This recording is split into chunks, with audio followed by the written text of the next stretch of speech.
Froggies Go. Hello everybody. My name is Shuma and welcome to an online story video. Today I'll be sharing a special story that I wrote way back in 2007. It's called Froggies Go to Camp. So sit back and enjoy. Froggies Go to Camp. Tim, Sam, and Tom were really excited because today they were going to a northern cultural camp at Cedar Bay. It was going to be a 3-night sleepover. The camp program listed activities like outdoor games, fishing, storytelling, drumming, nature walks, canoeing, swimming, and cookouts. The 3 friends had been looking forward to it since the beginning of summer, but they had no idea what trouble lay ahead for them. Once they arrived at the main cabin, they looked around and Tim gulped. There were no other toads or spring peepers, only leopard frogs, and they all looked like they were ready to bully him any day. Just then, the 2 counselors, Mark and Jude, arrived. After greeting the 3 of them, Mark moved to the middle of the room. Frogs, I would like you all to meet Tim, Sam, and Tom. Tom is an American toad, and Tim and Sam are spring peepers. Now, I want you to introduce yourselves to them. A few minutes later, after everyone had said their names, Mark and Jude went over the camp rules. There were 5 main rules. Number 1 was, you must always listen to the counselors. Number 2 and 3 were about helping out with chores and keeping the bed area tidy. Once they were done speaking, Jude said, "Now, who wants to go and play capture the flag?" Everyone jumped up and started to head for the door. Tom, Sam, and Tim looked at each other. This wasn't sounding good. When all the amphibians were outside, Mark told them to split up into 2 teams. After the counselors had sorted the teams out, Tim, Sam, and Tom cheered up. Capture the Flag was a game they all loved playing, and soon together with a leopard frog named Jimmy, they were having a blast. It was so much fun running like crazy through the bush, trying to take the other team and find their flag, while at the same time trying not to get caught themselves or have their own flag found. About 20 minutes into the game, Tim and Sam tagged Michael. It seemed that he was the leader of the leopard frogs. Watching Michael go, Tim sighed. Michael's such a cheater. Jimmy nodded. Let's go back to camp, Tim suggested. Yeah, there's no point playing with frogs who cheat, added Sam. When the 4 got back to the cabin, they got a shock. There, talking with Jude, were 2 girls. Moments after the 6 campers had been introduced, the door to the cabin flung open, and in stepped Michael and his friends. They looked very angry.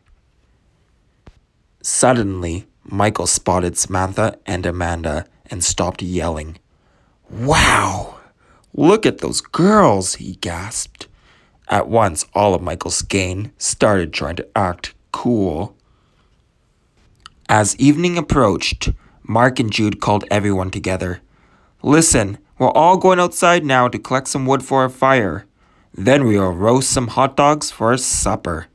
Yay! Shouted the amphibians, and soon everyone was heading out.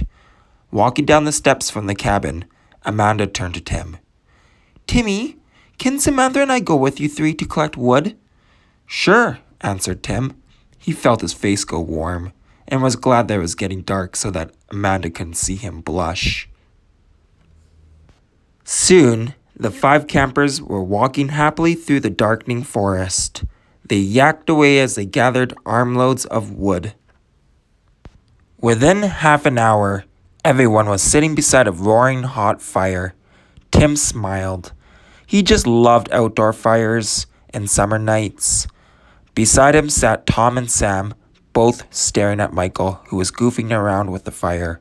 When Mark and Jude came back, holding hot dogs and sticks, the leopard frogs jumped up and scrambled over to the counselors. When they moved away, Tim, Sam, Tom, Amanda, and Samantha walked over to get their hot dogs. Let the best frog past, sneered Michael, shoving Tim to the ground. Grabbing a hot dog and a stick, Michael quickly headed over to the fire. When everyone was done eating, Mark said, "Now, everyone gathering close. I'm going to tell you an old story that my grandfather used to tell me. It's about a rabbit and a fox. I have a feeling you guys will enjoy it." Tim and the others gathered around the fire, listening intently. 20 minutes later, Mark stopped speaking, waited a few seconds, then finally said, "And so the fox and rabbit became the best of friends. The end." Right away, the restless leopard frogs got up and headed back to the cabin, mumbling to themselves. Tim quickly got up and walked over to Mark. "That was a great story, Mark." "Thanks," said Mark, looking up at Tim with a tired sigh. It had been a long day for him and Jude. Next morning, Tim woke up with Michael whipping a pillow at him. "Leave him alone!" shouted Sam and Amanda. Michael shook his head and walked back to his bed. After a delicious breakfast of bacon, eggs, and toast, the counselors took everyone out for a nature walk. Mark and Jude were impressed with how much Samantha and Tom knew about the plants. They were so busy talking with them about traditional healing that they didn't notice what the leopard frogs were doing. When they finally looked around, Michael and two of his gang were nowhere to be seen.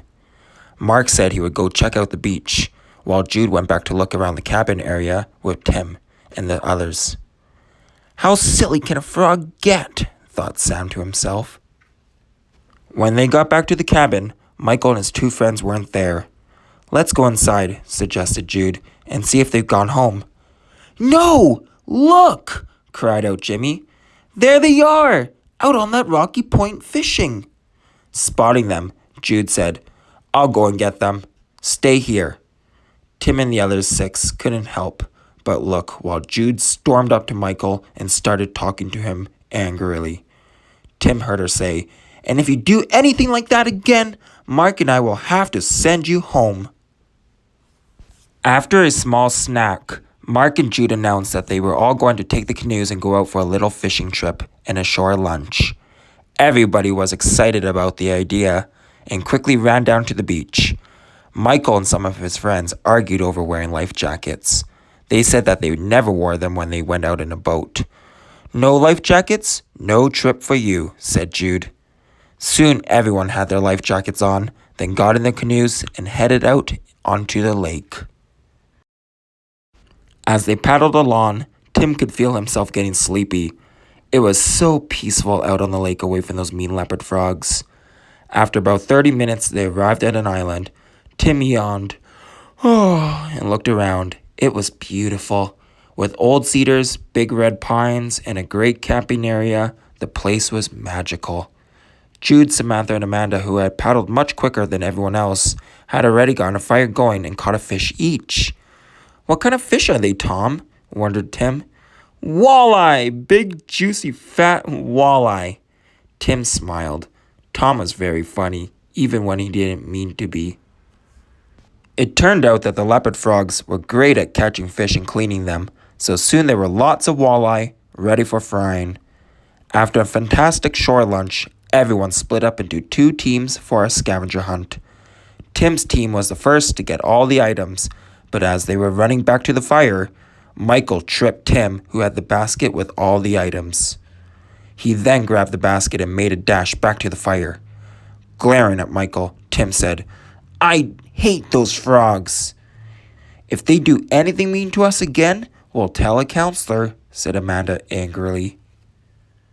Around 4 p.m., it was time to head back to Cedar Bay. The fire was extinguished and everyone went to get their canoes.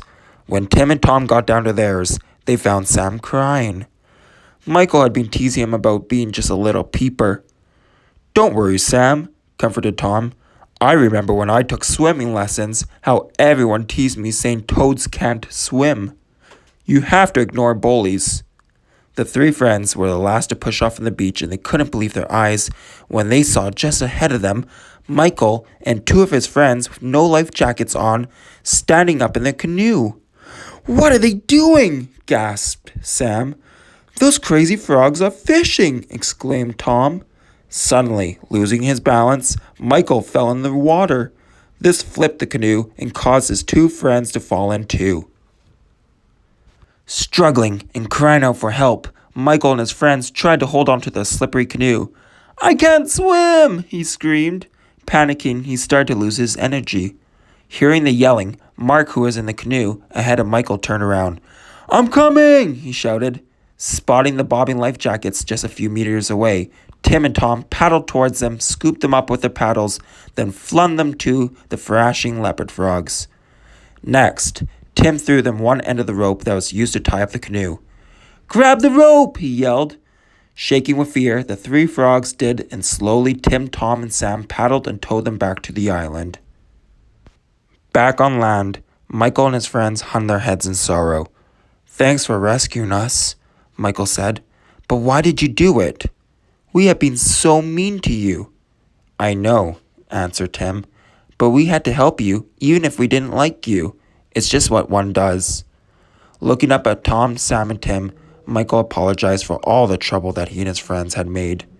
By the time Mark came back to the island with Michael's canoe, the six frogs were running around, playing tag, and having a great time together.